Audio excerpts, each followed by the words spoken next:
In just a moment, we're going to be singing our opening song, and I'd love for you guys to join us. The words are up on the screens. The history of this song is interesting, very interesting. There are people who are in here, or who will be in here, who helped to write this. And they were telling me exactly what they wanted to see and feel when they came into a place like this, and we turned it into a song. And that's what you hear, and this is what you can sing as well while you're here, and claim it for yourself. You can claim this feeling, claim the words and the ideas for yourself.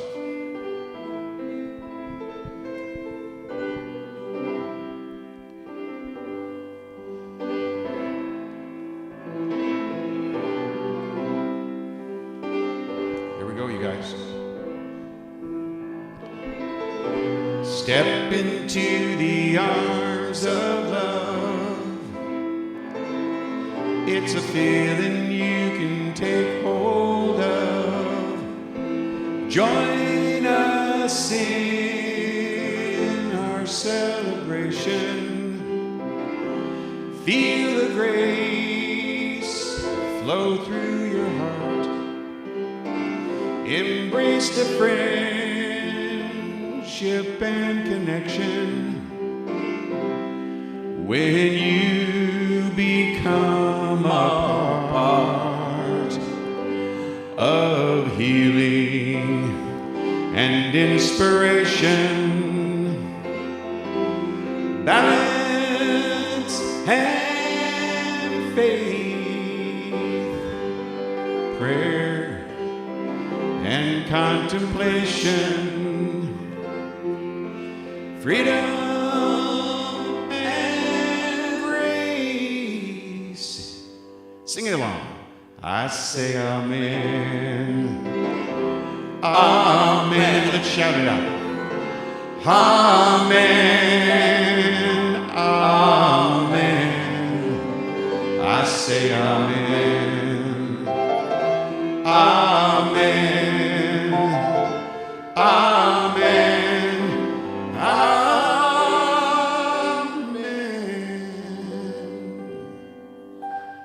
And so it is.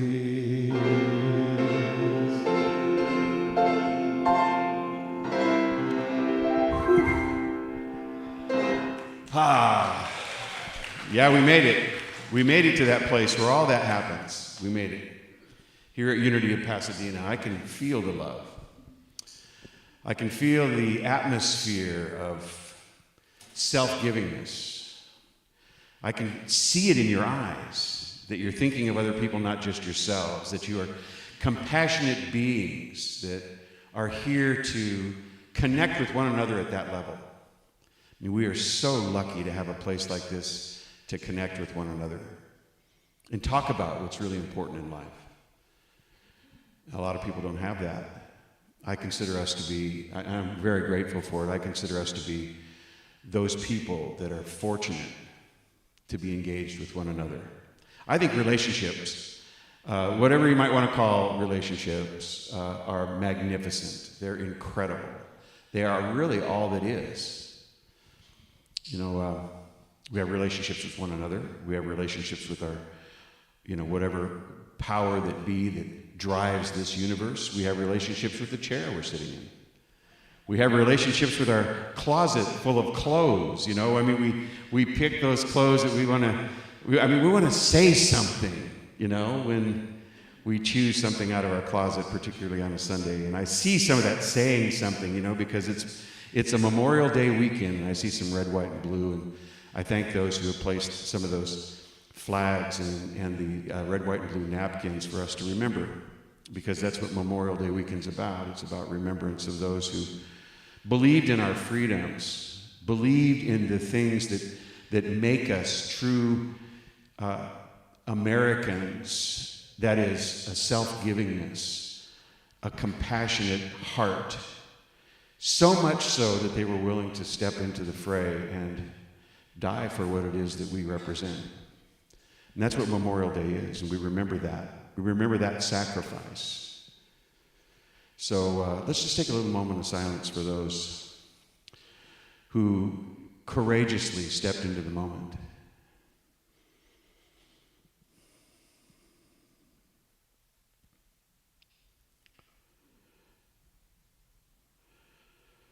And when we do that, what we do is we find ourselves in unity with those people that made that ultimate sacrifice.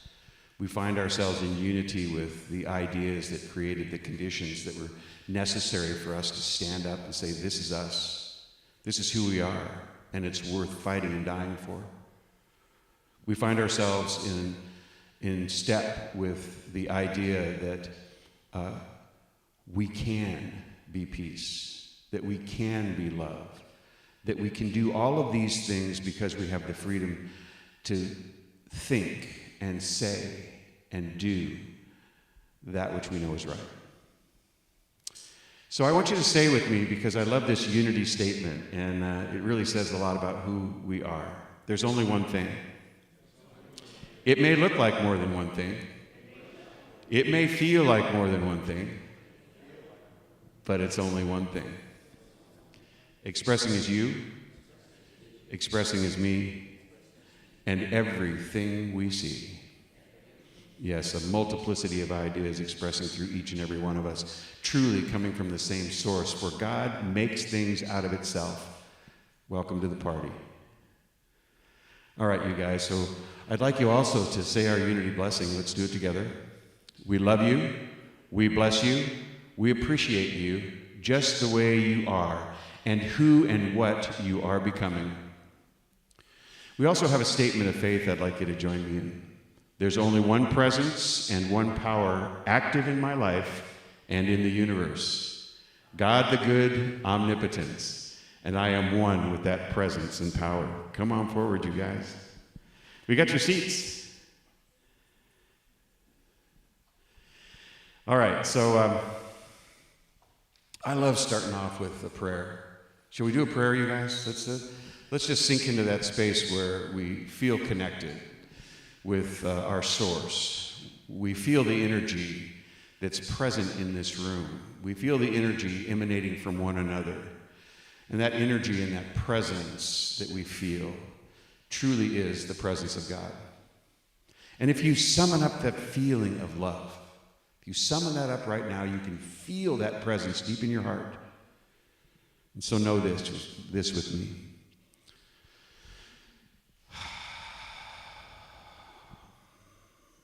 God, present, right here, right now, in, around, and through this very space. Present through you, present through me, present through the plants and animals we see through our beautiful windows, present through the feeling that you receive and align yourself with in this very space, in this sacred space. God, present right here and right now, in our hearts and in our minds. For we come here whenever we feel it necessary, and we always do on Sundays, to nestle into the arms of love, to find ourselves a better day by staying close to the truth, by understanding it, by showing it and living it and giving it.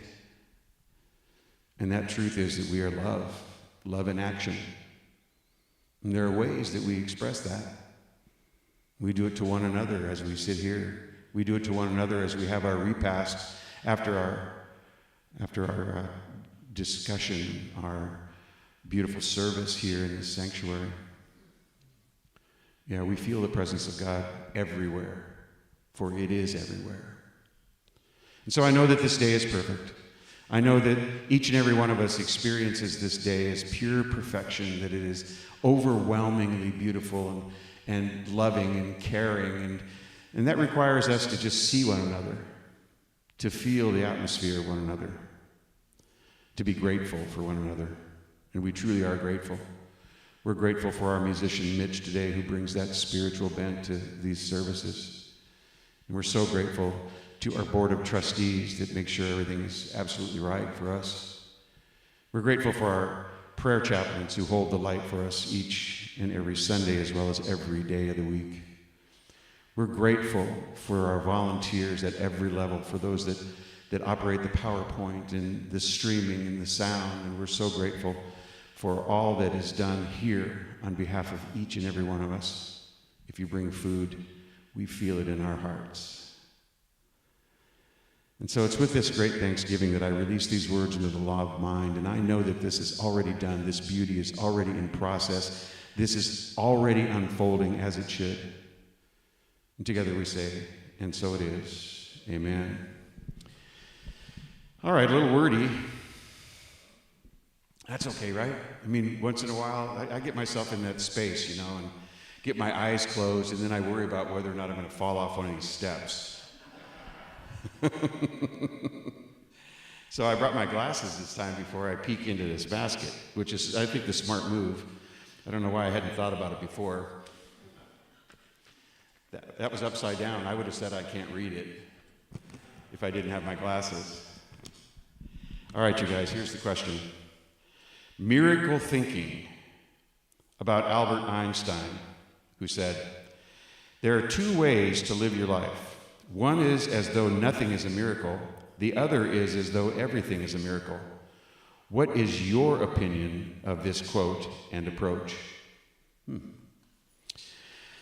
Well, that's a great question, because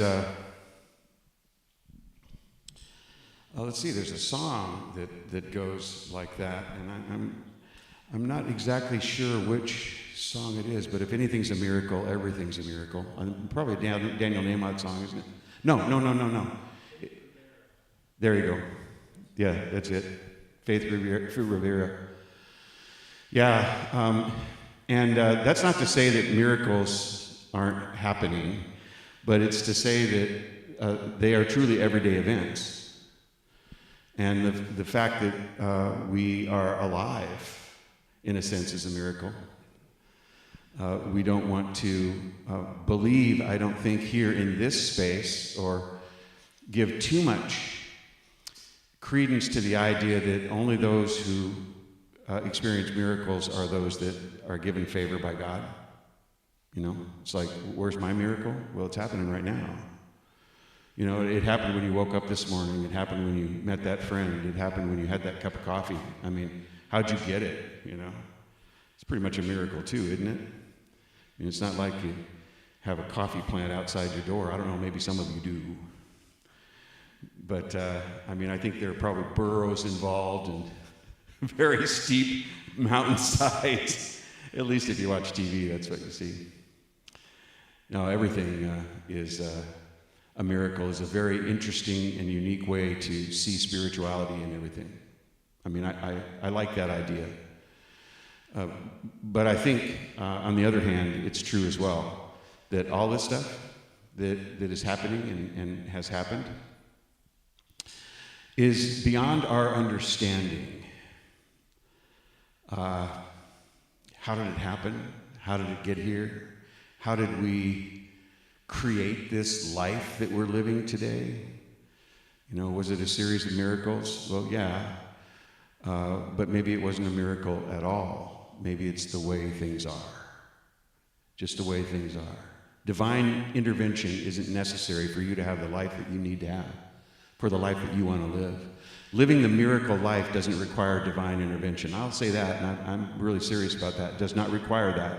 It requires you, though, to act in the manner that allows you to experience that divinity deep within your heart and begin expressing that.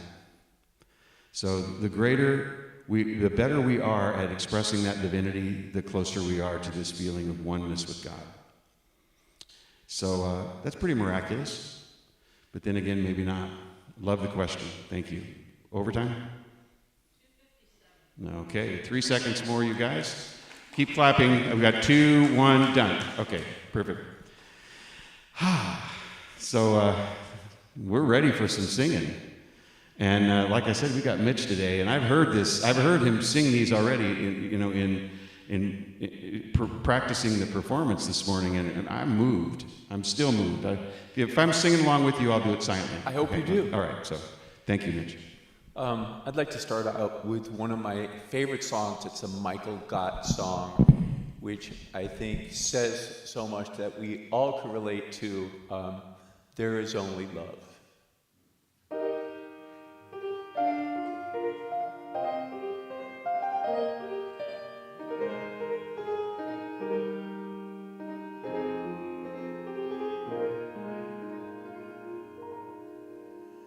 In this moment, in this place, I remember who I am, letting fear and worry fall away from me. I open my eyes and see there is only love. There is only love. Love that heals, love that sets me free. There is only love.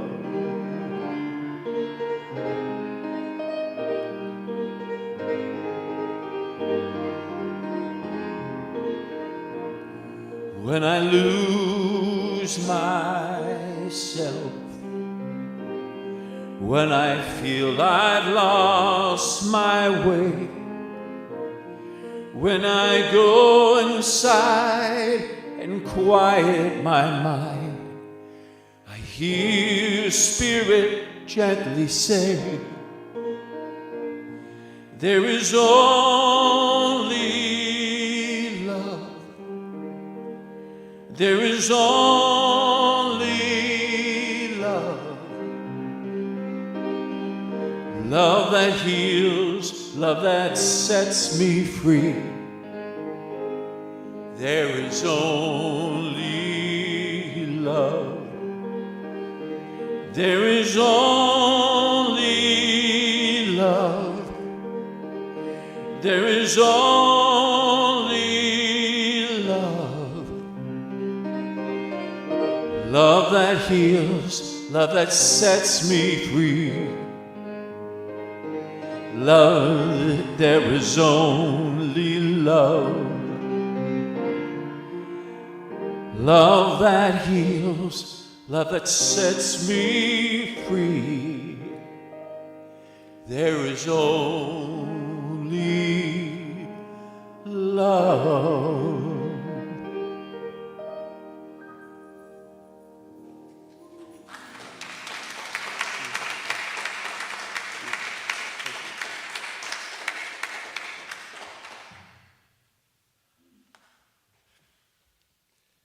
Thank you.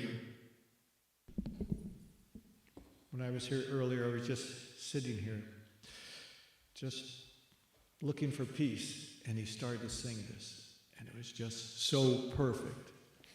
Perfect. So today is Sunday, May 24th, 2026, and the word is comforted. Secure in the love of the divine, I am comforted. Taking time to remember my loved ones who have passed and envisioning them alive in God brings me comfort and softens the edges of my sadness. When those who care about me reach out to offer me solace, I accept it as the love of God flowing through them. When I remember the good times spent with my loved ones, my heart feels lighter as a smile crosses my lips. These tender moments remind me that God is always with me, even in the times of grief. I need not shrink from the pain of loss or busy myself to avoid feeling it.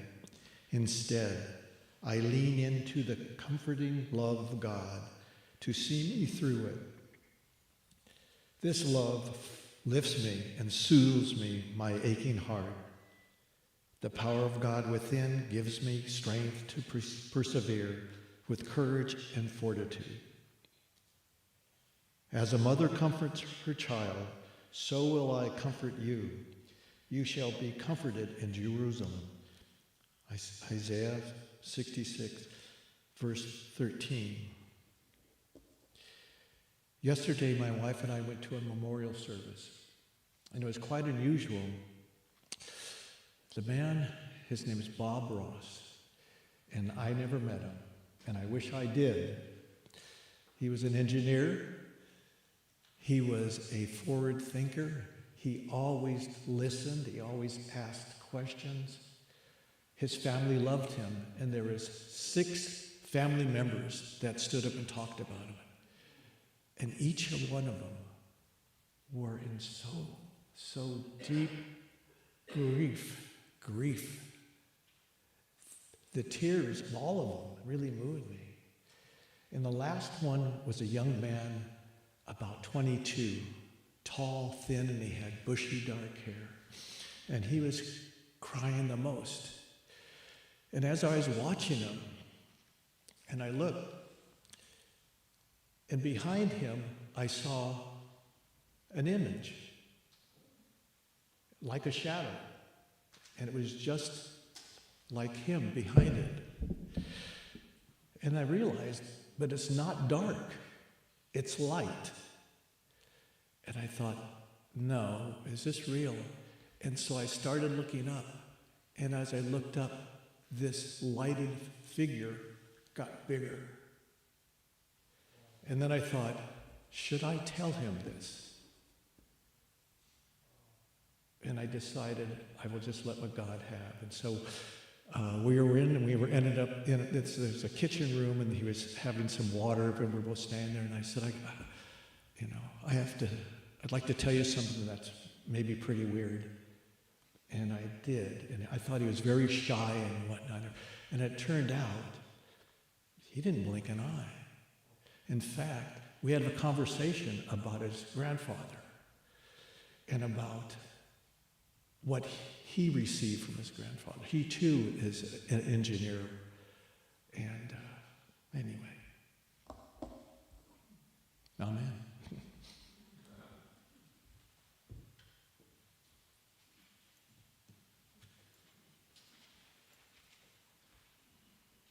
Good morning. Oh, I forgot. Yeah. Oh, it fell out. Okay. All right. Is that okay? Trust the process. Step up to it, don't touch it. Don't touch it. Don't touch it. Ooh. Okay. Well, we are all here, and Mitch put us in a definite mood of love and light. We are extremely strong, superior beings, and we need to know that. We need to believe that it's true, that God is within us. God will help us through anything that we need to do. He shares his light and his love, his protection. All we have to do is believe and know that it's true. Step within that, sense that. Let it be true for you as it is for me and everyone that's here. We are all energy, and the energy that is outside of us can be very trying. And this is another reason we need to be strong. Keep that love and light within us and share it with your neighbor and everyone you meet. Know that you add to the light that's here within us. And your neighbor might need it, so share it. Be it. It's okay. It's okay to know that you're strong, that you're loved, that you're protected and cared for. So again, Open up your heart and your mind. Bring them together in that clarity and truth. Take a deep breath in and breathe that energy within you. And as you let it go, let it spread as far as it can. Do it again. Breathe in. And let it go to the world that's around you. Someone might need it, so allow. Now sit with that energy, knowing who you are and why you're here for a couple of minutes. Breathing it in and let it go.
Okay.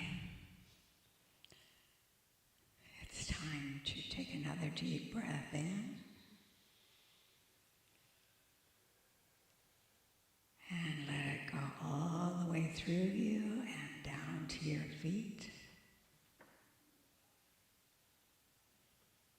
Do another breath in, carrying that light from the top of your head to the bottom of your feet.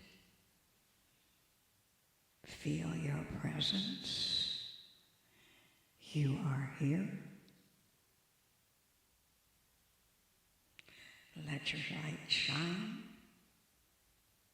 and be with it. Enjoy your day.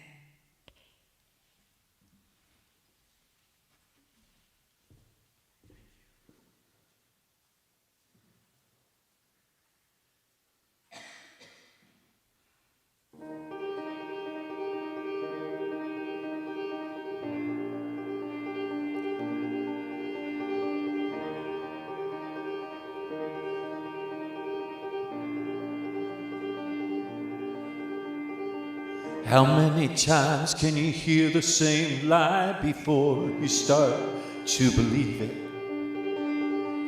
The enemy keeps whispering to me, swear these days it's all I'm hearing. I used to know who I was, now I look in the mirror and I'm not so sure. Lord, I don't want to listen to the lies anymore.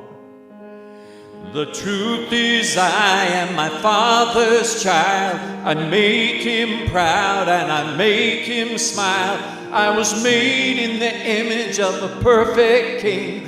He looks at me and wouldn't change a thing. The truth is I am truly loved by a God who's good. When I'm not good enough, I don't belong to the lies, I belong to you. And that's the truth. When I feel there's so much noise inside of my head, heaven finds me in a still small voice when it sounds like grace instead. You used to remind me of who I am when I look in the mirror. Lord, I don't want to listen to the lies anymore. The truth is I am my Father's child. I make him proud and I make him smile. I was made in the image of a perfect King. He looks at me and wouldn't change a thing. The truth is I am truly loved by a God who's good. When I'm not good enough, I don't belong to the lies, I belong to you. And that's the truth. I know who I am, 'cause I know who you are, and I'll hold your truth inside my heart. I know the lies are always gonna try and find me. I've never been so sure. The truth is I am my Father's child.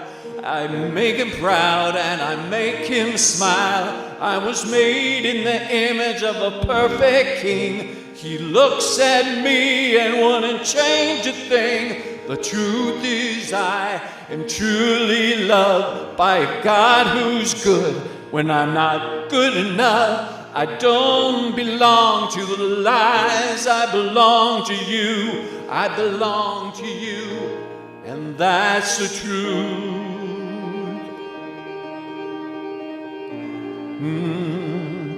And that's the truth.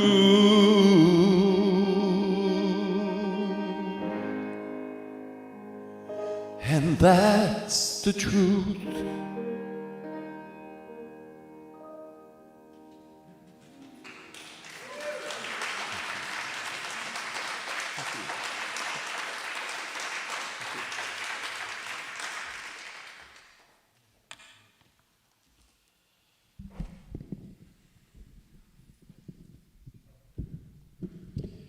That's the truth. Yeah. Yeah, we say it in different ways in here, but when I quote Richard Rohr, that's exactly what Richard Rohr is saying. You know, God simply loved you so much, he became you. And, you know, that's the way he says it, and the way the song says it is, I'm my father's son. Or my mother's daughter, or my mother's son, or whatever it is that you want to call that creative force. It really doesn't matter. But I just love that we're able to take a look at what is presented to us and understand it from our own perspective, our own consciousness, our own raised consciousness, so that we see things in a little different way than some people do. And so that fits. I mean, a contemporary Christian song. That's a contemporary Christian song. And it's an evangelical Christian song, but it fits. It fits if we understand it at our level of consciousness. And I appreciate that very, very much. Thank you, Mitch. So we've been talking about commitments or commandments, and I've had lots of extraneous discussions around this. I mean, people have wondered exactly what I mean by, you know, commitment as opposed to commandment. And, aren't we supposed to take these commandments as spiritual laws and spiritual rules and never deviate from them? I mean, isn't that what God wanted when he gave them on the tablet? And that's an interesting question. It's really an interesting question. But, I'm in a position, and so are each and every one of you, having lived for a period of time. We've seen the law, we've seen commandments. We call it, in our regular society, the law, be unjust in certain ways. We've seen them applied in ways that don't make any sense. We've seen them utilized without love. I guess one of the greatest ways to express this is, in Jesus' day, when told that he had to respect the Sabbath in such a way that he could not heal, that he was going to be put to death as a result of not respecting the Sabbath. I mean, do you think that was the dramatic and actual import of that last commandment? Hold the Sabbath holy, and if you don't, I'm going to crush life.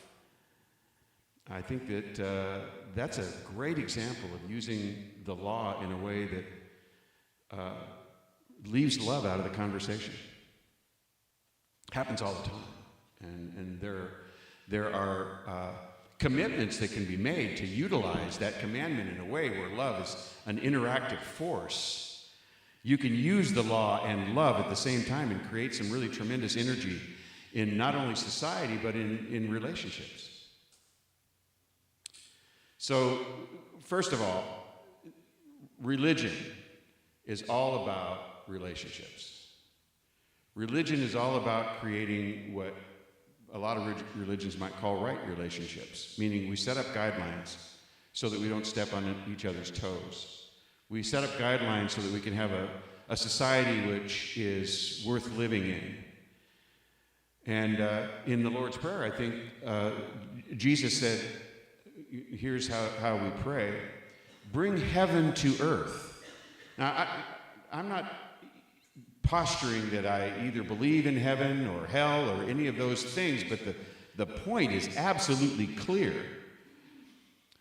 Who do you have to be in order to have a heavenly experience on this planet, right here and right now? And some of those guidelines are set forth. They're set forth. And so I think that, my experience, having been a lawyer for so many years, is that the law is often used in ways that do not promote justice, do not promote goodness, do not promote the type of thing that they were designed to promote. But I do know that there are ways to bring love into the conversation and kind of bring about a commitment which makes sense rather than a commandment that can be turned and used upon each of us as a sword. So that may sound a little bit obtuse, but I'm going to give you some examples that I hope will help.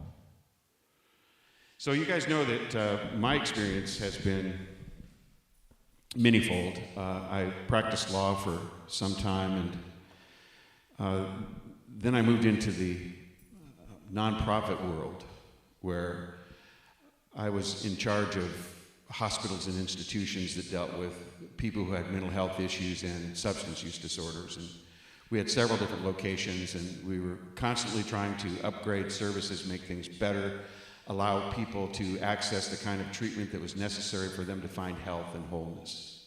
I mean, that's a grand goal. It's a grand goal. But in order for people who have absolutely no connection to the types of rules that may be necessary to have appropriate interactions with their neighbors, with those people who are in treatment with them, they need a change of perspective. When I first got there at this particular job, we were handing out rules to people, and we were saying, these are the rules, sign the bottom of this document, these are the rules. And it wasn't very often that those rules were followed. And so a lot of people were exited as a result of not having followed those rules, maybe not having understood those rules appropriately, but certainly they hadn't bought into them. So we sat down and talked about how we might make this a better experience for everyone, and I said, well, it strikes me that in today's day and age, it might have been this way for years and years and years and years, but in today's day and age, it seems that people are reluctant to follow these commandments or rules if they didn't have a say in making them, if they didn't have an understanding of these rules as they applied to their own lives. And so we started doing things like this. Here are the rules. Let's see, the first one here says, do not go in any other person's rooms. And you can understand that you want your room to be private. You don't want people sitting on your bed or going through your things, do you? I mean, that is something that I know that you probably don't want. Is that true? Yeah, it's true. I don't want people going through my stuff. I want the privacy of my own room. I want to be able to keep my writing, to myself if I need to. I don't want people in my space reading that stuff or invading my private things. Well, this is exactly what this rule is designed to prevent. So do you believe that this is something we should do here? Yes, absolutely. Buy in on the rule. All of a sudden, people know there's a reason for it. They want it that way, and so they're not going to go in anybody else's room, and they understand the rule. The reason for the rule, the buy-in on that rule, the buy-in. And it became clear that in order for people to follow these commandments, they had to have some sort of personal experience to relate them to, and that was truly important, because otherwise those commandments can seem like those rules. And by the way, I'm using laws and rules and commandments sort of interchangeably because that's sort of the spirit of this last month. Laws are really commandments. Commandments can be commitments, and you can have both. You can have all of them, and it can all work perfectly together as long as we have justice and fairness and other aspects of decency within that conversation. So we started getting better results. I mean, people started to do the things that we had expected them to do when we set forth the rules, because they bought into the rules, because it was what they wanted as well. And so I think that's kind of a missing piece, when it comes to how this whole thing with the Hebrew slaves that were wandering in the desert, not knowing how to understand the commandments as given to Moses and apply them to their lives. And they did things like create golden calves or other idols when God specifically commanded them to only worship one God, to know that God was one. Well, that makes a lot of sense, I mean, if you got thousands of gods out there that affect the oceans and the sun and the rain and your crops and, your relationships and all of those things, they each have their own job. You got to please them all, and there's a lot of, things that you might do to please one God that'll upset another one. I mean, life is just really, really hard. Really, really hard. So, I mean, if you explained it to them that way, and this God covers all of those things, it's kind of like this is an umbrella policy. Covers all this stuff, You don't have to worry about this issue and this issue and this issue. It's all in the same package, I mean, because really there's only one thing going on anyway. I mean, what a beautiful thing to be able to sit down and talk to people about. But nope, they said you cannot worship those gods you've been worshiping all your life, which is really a hard thing to do. Much harder than saying, well, this whole thing here can be handled in this way. I don't know if those commandments were kind of, brought to them in that way. I wasn't there. But I know that today what we would try and do is to bring love to the situation and understanding, and to recognize where they had been and where the fears that they might have and with regard to where they're going, and do it a little bit differently. We can do that today too. We have rules of our own. We have God's law we talk about all the time, and Jesus brought that to us, and It's a wonderful thing that he did. Brought it to us in a way that, contains the idea of love. And there are so many parables in the Bible that say exactly that they're all about this idea of love as opposed to following the guidelines of some of these, draconian rules. I mean, the Good Samaritan is a perfect example of that. This person is walking along a path and gets robbed and beaten and thrown into a ditch. And it wasn't long before some people came by that could have helped him, but they refused to help him. The first one was a priest, and the priest, walked around him, specifically walked around this person who had been beaten and robbed, bloodied, maybe even looking like he was a corpse, maybe even looking as if he were dead. I don't know. I wasn't there. But they have laws against touching other people's blood. They have rules against doing that. They have rules against stepping in and getting their hands, purity rules, laws, commandments, purity commandments. And it just so happened that this person was a Samaritan. I mean, people didn't like him. Samaritans were like consider the person that you don't want there. That was a Samaritan in those days. So the priest walked on by. And then a Levite came, and Levites are spiritual individuals. They are particularly spiritual individuals, and he knew better. He knew that this person needed help, but he walked around him anyway because, you know why? Because he was unclean, because his blood was flowing, because he was a Samaritan as well. Walked right by him.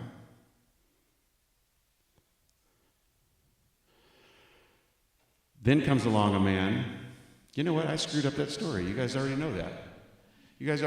The man who was in the ditch was not a Samaritan. The third person to come along is a Samaritan. I'm sorry. Are we on the same page now? Do we get it? Yeah. The good Samaritan's on his way. The priest and the Levite, they wouldn't do it. They wouldn't touch him. They wouldn't help him. But the Samaritan will. And the Samaritans, they hated one. And the people in Jesus' audience would have known that. Wow. Boy, I got off on the wrong foot there.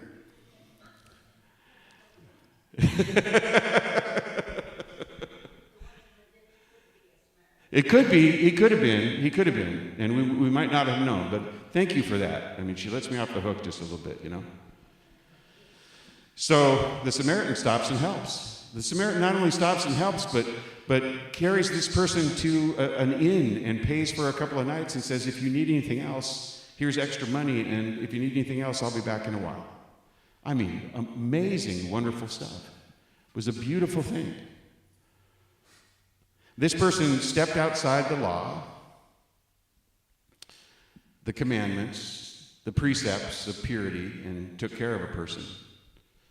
And Jesus wanted to know whether or not that was a neighbor. Yeah, the neighbor steps forward in love. Yes, the neighbor steps forward in love. The others weren't neighbors. And the person that asked that question, I believe, understood.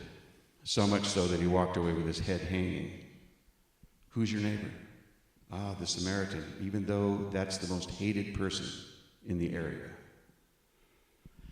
Anyway, so that's an illustration of how the law can be used in unjust, unloving, and discompassionate ways. So there are other ways this works in our society too, with our laws. And when I practiced law as a deputy district attorney, we were given some training on exactly what it is we could do, should do, and what we shouldn't do. And this was not brought up in training, but it's something that I found and enjoyed and appreciated so very much because it was exactly what I needed to know about how to do the job with love, how to apply the law, and to obtain convictions in a just manner. So there is a penal code section. It's called Penal Code Section 4 that speaks to this rule. It says the rule of the common law that penal statutes are to be strictly construed has no application to this code. The penal code in California is the code which lays out the laws of criminal acts, the elements of criminal acts, and the law of our particular land.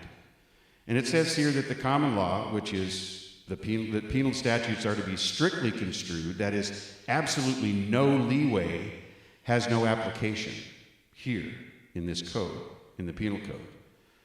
All its provisions are to be construed according to the fair import of their terms, with a view to affect its objects and to promote justice.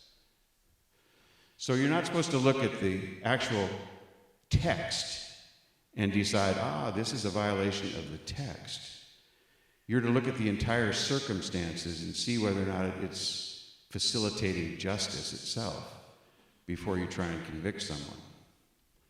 Here's an example of that exactly that happened in my days. So on Fridays, we were supposed to, as prosecutors, go into municipal court. There used to be municipal courts back then.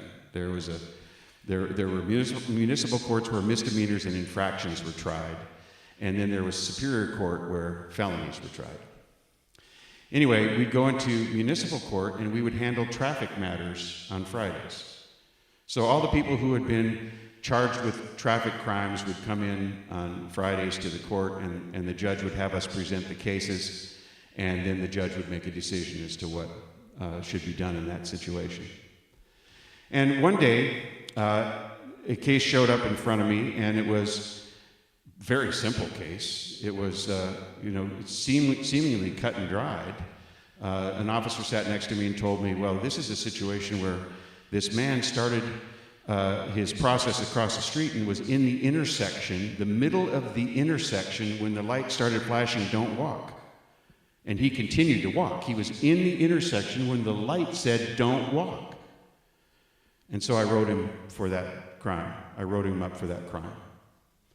And I said, okay, well, let's see. So I called the name of the person, and the person came up, and the person had crutches, 2 of them, crutches that attach at the wrist and at the hands. And I said, what is going on? Is this a permanent condition? He says, I have cerebral palsy.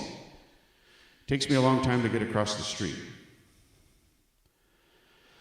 Wow. Well, so on the one hand, you have a law that, when strictly construed, says you must convict this man. On the other hand, it certainly doesn't comport with justice, does it?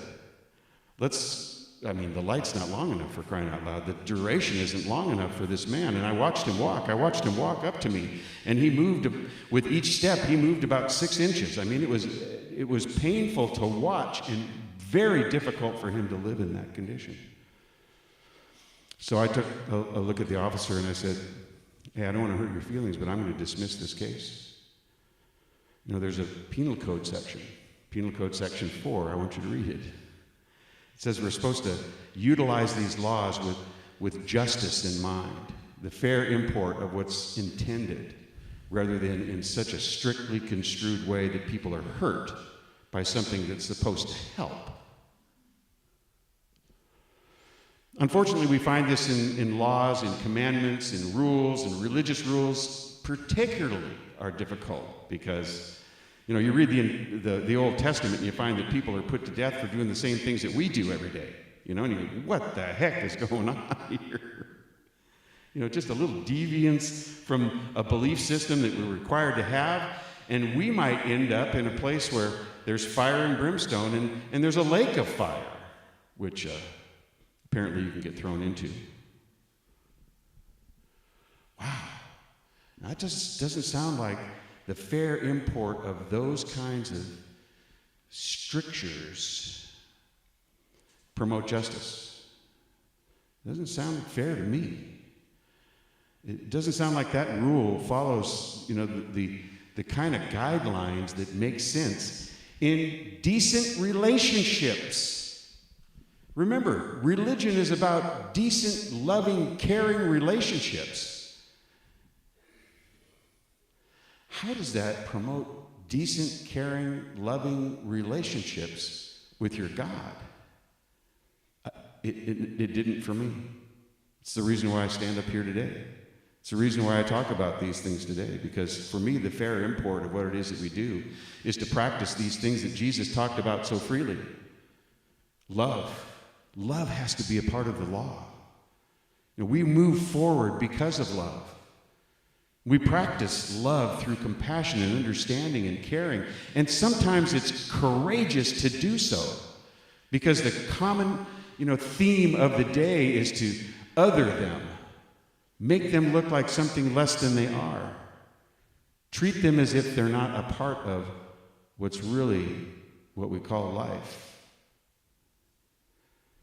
It's hard. Sometimes you have to be courageous in order to follow what it is that Jesus asked us to do. And sometimes it means stepping out and breaking the law. I think that's what some people in our history called good trouble. But I might be wrong. I've been called a rule breaker in my life. I've been called a rule breaker, and I will say yes. Yeah. When a rule needs to be broken, follow me if you want to break a rule. And I'm happy to do it. Sometimes there are consequences for that, but I'm happy to do it. I've had people sit in places where I've been speaking and say, blasphemy, blasphemy. Loud enough for me to hear, I just look at them and wink, Yeah. Enjoy it while you can, So I think that a proper application of the law requires love. Proper application of what it is we expect in relationships requires the underpinning of love. And under that huge, huge word are others that are principles that are just beautiful and wonderful, like compassion and understanding. No worries, Steve. What I think is that just pounded in for greater effect, It just that's what you were doing, You woke up people who may not have heard this. And I thank you for that. So I want you to keep an eye on relationships as we go into meditation for a moment.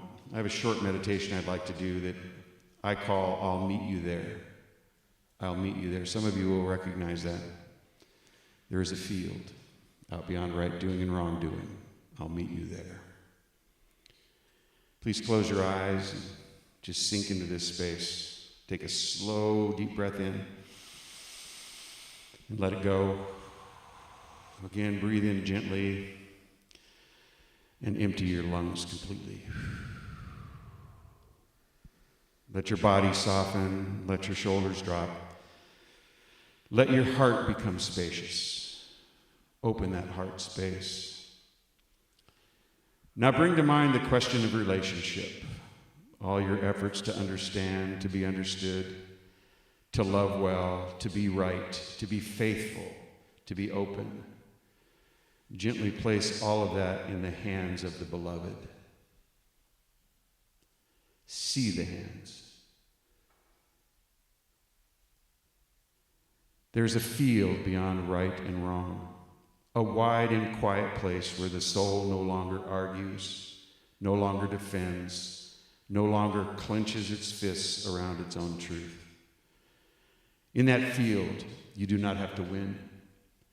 In that field, you don't even have to lose. In that field, you may simply meet.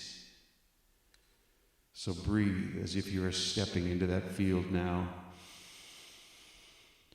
With each breath, release one small burden, the burden of proving, the burden of blaming, the burden of carrying old wounds as if they were your name. Let them fall away. Say inwardly, I'm more than my story. I am more than my story. I am more than my wounds. I am more than my wounds. I am more than my need to be right. I'm more than my need to be right. Listen carefully. Love is speaking beneath the noise, all that noise. Love says, come closer, soften. Do not build a wall where a window could be. Love says the other is not your enemy. Love says the soul is learning how to recognize itself in another face. Breathe in that truth. So let your heart say, may I meet you without the need of armor. May I meet you without grasping. May I meet you without the need to possess the moment. May I meet you in the place where love is larger than my fear. Now return to your own heart. Imagine a lamp within your chest, small, steady, and alive. This lamp is not powered by argument. It's fed by presence. It burns with the oil of surrender. It shines when you stop resisting the holy work of being made tender. Breathe into that lamp. And as you exhale, let there be a quiet blessing. May I remember the field where love is enough. Inhale. Exhale. With the next inhale, I am here. With the next exhale, I am open. Inhale, I am willing. Exhale, I let go. For love is here, and I meet it. When you're ready, gently return, bringing with you this simple remembrance. The deepest relationship is not built by force, but by the soul's willingness to meet in love. Please open your eyes. You can turn on the light, please. Thank you. So, I appreciate you guys being here for this. Thank you. Unity of Pasadena is a special place where we get to talk about special things, where we get to talk about relationships, not only with one another, but with our Creator, that Creator that's in, around, and through, and as us. Life doesn't happen to us, it happens through us, and we know that at a deep level. So I can confidently say namaste to you, which means that I see the God in you. And you can say it right back by saying, namaste. Thank you, guys.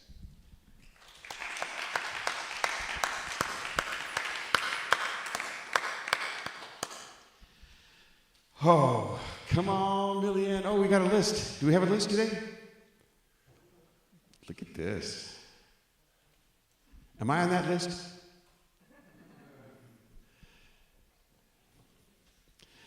So, that sounds like a weird question to ask, am I on that list? But, here's what happens. And please, if it's happened to you, I want to see you raise your hand, but you're in the middle of something that means something to you. There's a talk that you're engaged in. There's something, your truth that you're talking about, and you sort of lose sight of what it is you said, and you have to listen to it later on in order to figure out what it is you said. Have you ever had that happen to you before? Yes, of course. It happens. Yeah, you lose sight of it. Mike O'Brien, good to know you're here. Audrey, oh, I miss you, Audrey. Virginia. Austin and Paris, so glad to know you're with us today. Colleen from Illinois.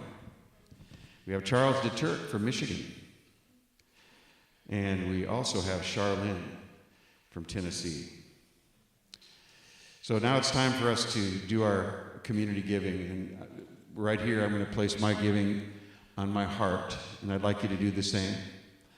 And this is something that we do as a result of having the kind of relationship that allows us to want to be of service to others, the kind of relationship with this place called Unity of Pasadena that recognizes its goodness and its wholeness and its ability to open its heart as an institution for people who are in need.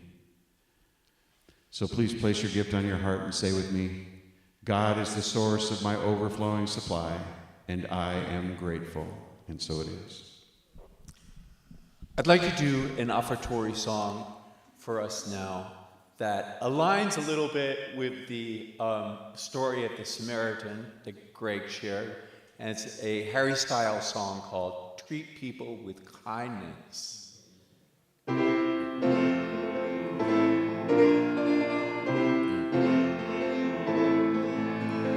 Maybe we can find a place to feel good, and we can treat people with kindness. Find a place to feel good. I've got a good feeling. I'm just taking it all in, floating up and dreaming, drop into the deep end.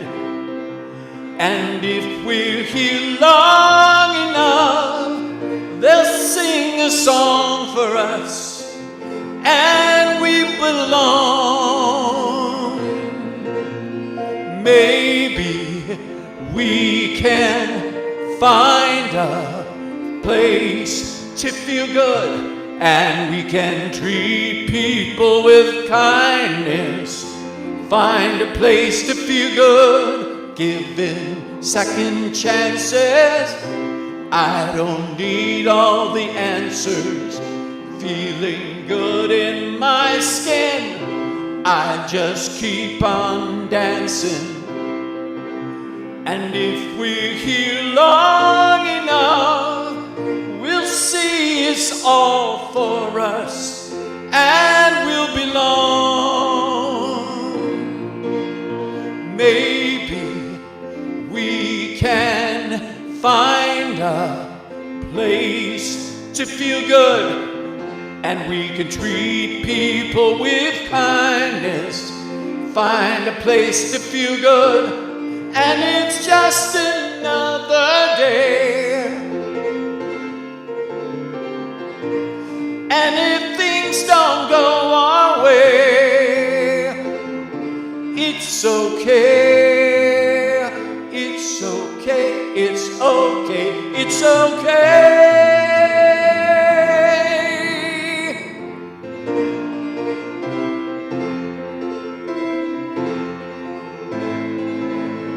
Maybe we can find a place to feel good, and we can treat people with kindness. Find a place to feel good. Maybe we can find a place to feel good, and we can treat people with kindness. Find a place to feel good.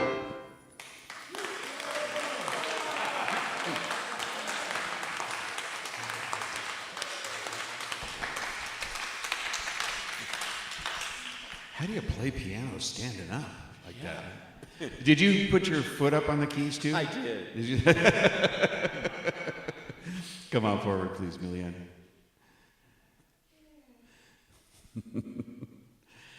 Oh boy. So here's what we do. We promise to use these tithes and treasures with integrity, to utilize them for the growth and goodness of Unity of Pasadena, as well as our surrounding community, to bring healing to a community that needs a place to come where connection can be had.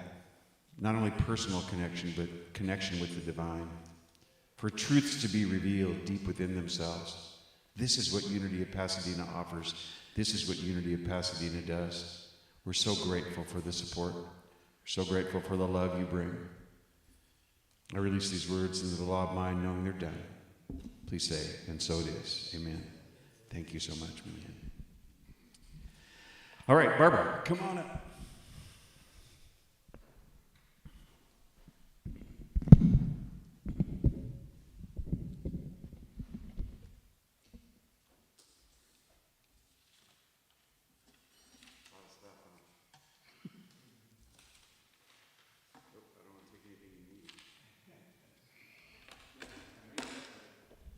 All we need is love, right? Yes. Okay. We call this part of the service our community. It's a little bit more than announcements because the community is us. It's each one of us what we contribute, what we get out of this, and how it all works together. And I got a reminder about 2 weeks ago. Gabe Freeburn, our admin, is taking that integral ministry program, and she had an assignment. And so she needed some people who knew something about some of the different eras of this church. And so she asked for board members to come together.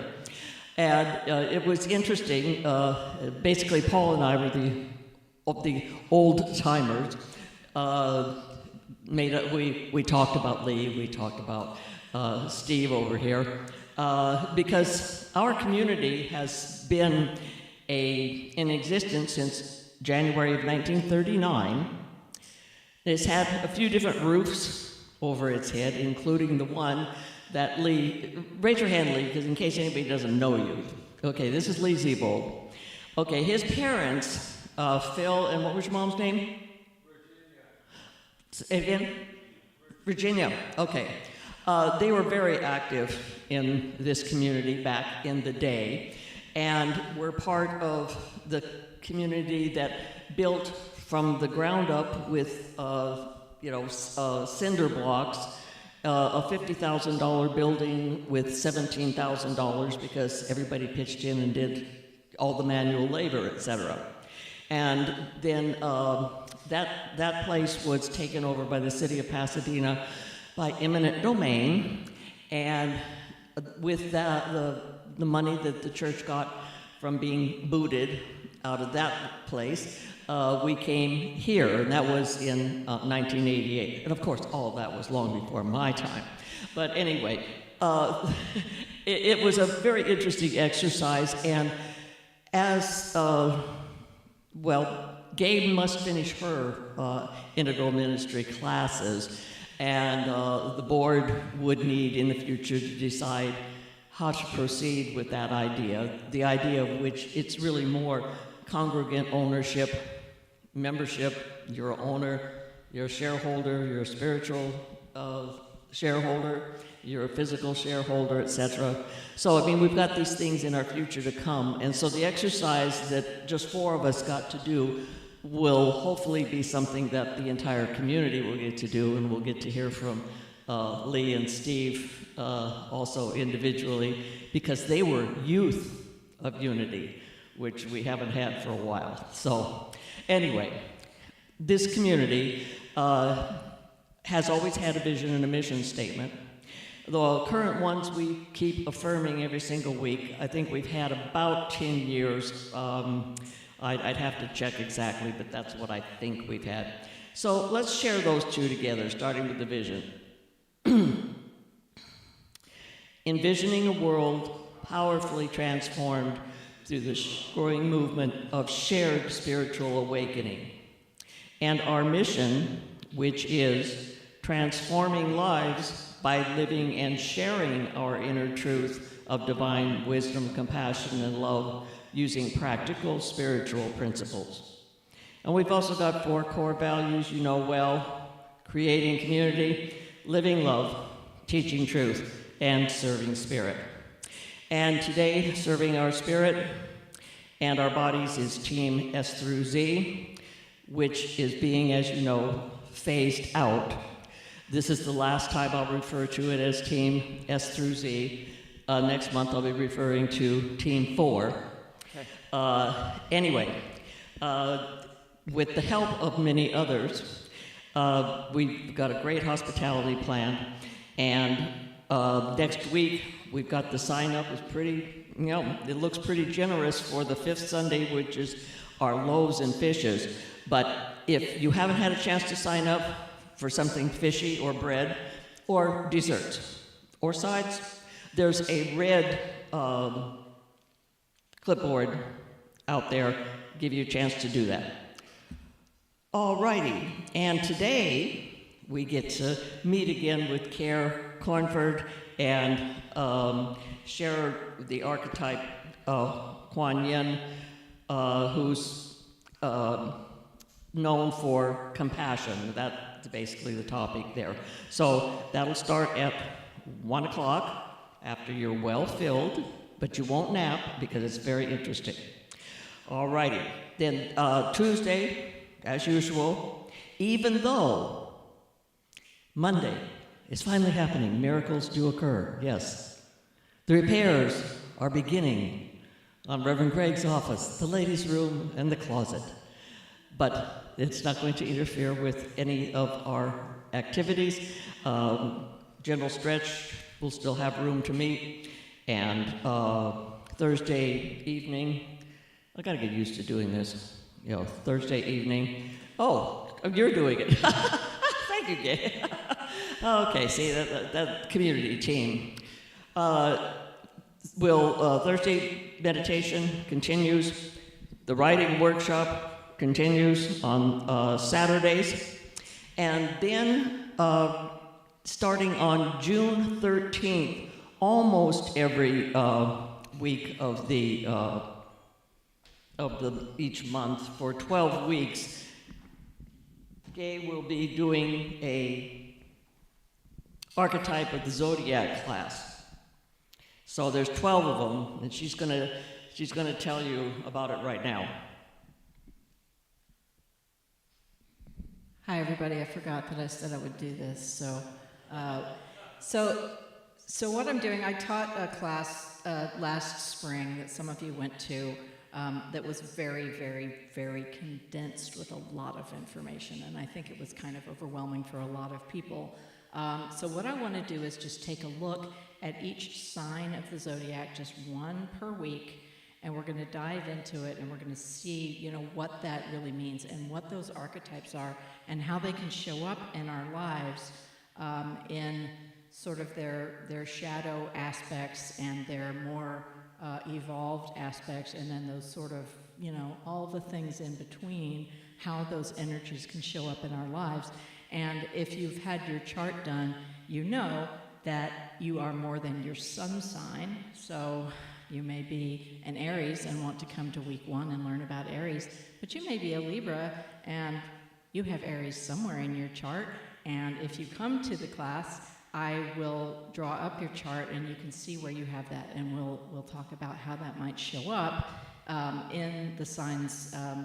So in the houses of your chart, so we can talk about, okay, where do you have Aries in your chart? Here it is, and that's what that means. So if you're interested in that, it's a drop-in, like each week we'll do a different class. Each week we'll do a different sign. There is a sign, there's some flyers out there that will have the dates. There is one that's still a little bit in question because we're going to be having a baby shower on one day or the other, so I'm not sure which day I'm going to be teaching then.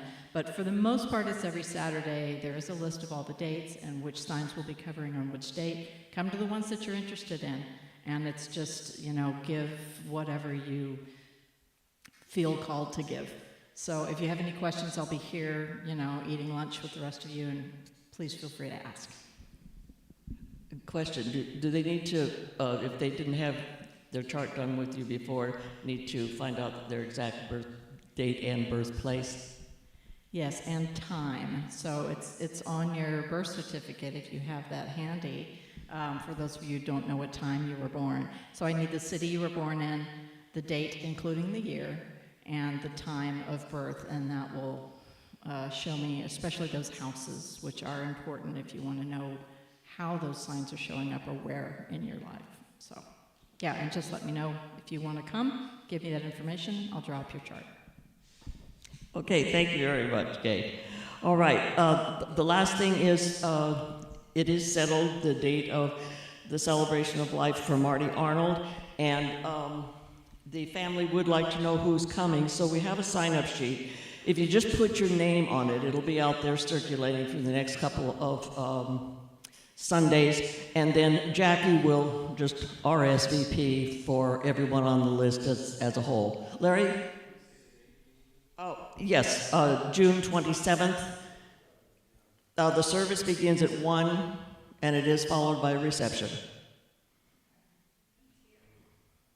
What was there some other question? Oh, yes, here. Absolutely, thank you. Okay, well, on that note, that's all I've got for today, so I'm going to turn it back over to Greg. Thank you, Barbara. Appreciate it. So we're going to close it up with Silent Unity Prayer for Protection. And what are we singing today, Mitch? The peace song. The peace song. Fantastic. So come on up, you guys. When I say come on up, I mean stand up. But you can come up here too if you want.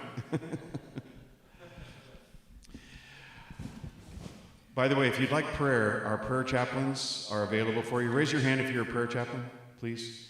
Our prayer chaplains are available for prayer. Just stay in your seat here after the service, and we will provide that for you. So please join me. The light of God surrounds us. I am light. The love of God enfolds us. I am love.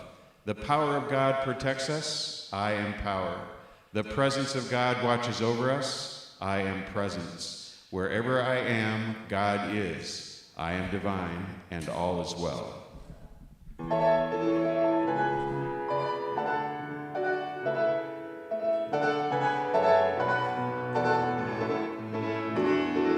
Let there be peace on earth, and let it begin with me. Let there be peace on earth, the peace that was meant to be. As Creator,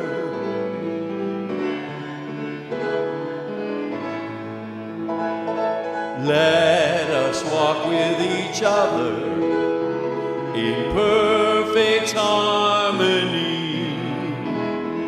Let peace begin with me, and let a moment now. With every step I take, let this be my joyous vow. To take each moment and live each moment in peace eternal.